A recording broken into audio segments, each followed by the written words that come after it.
संत ज्ञानेश्वर महाराज माऊली यांची आषाढी वारी वेळापत्रक आपण जाणून घेणार आहोत.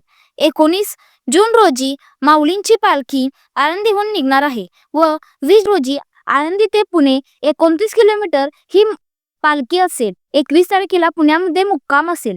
तसेच 22 तारखेला पुणे ते सासवड 32 किलोमीटर प्रवास करून ती 23 तारखेला सासवडमध्ये मुक्कामी असेल.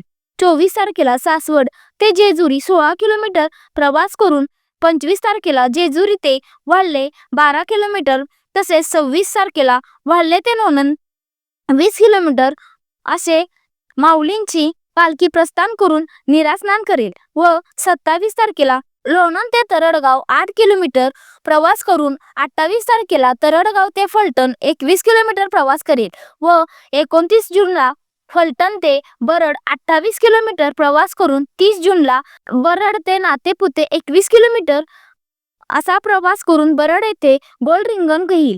1 जुलै नातेपुते ते माळशिरस 18 किलोमीटर प्रवास करून सदाशिवनगर येथे गोल रिंगण होईल. 2 जुलै माळशिरस ते वेळापूर 19 किलोमीटर प्रवास करून खडूस येथे गोल रिंगण होईल. तसेच 3 जुलैला वेळापूर ते भंडी शेगाव मार्गे 21 किलोमीटर प्रवास करून ठाकूरबुवा समाधी येथे पुन्हा गोल रिंगण आणि टप्पा येथे बंधुभेट सोहळा होईल. 4 जुलैला भंडी शेगाव ते वाकरी 10 किलोमीटरचा प्रवास करून बाजीराव विहीर येथे पुन्हा उभे रिंगण होईल. तसेच 5 जुलैला वाकरी ते पंढरपूर प्रवास व पौर्णिमेपर्यंत पंढरपूर मुक्काम होईल.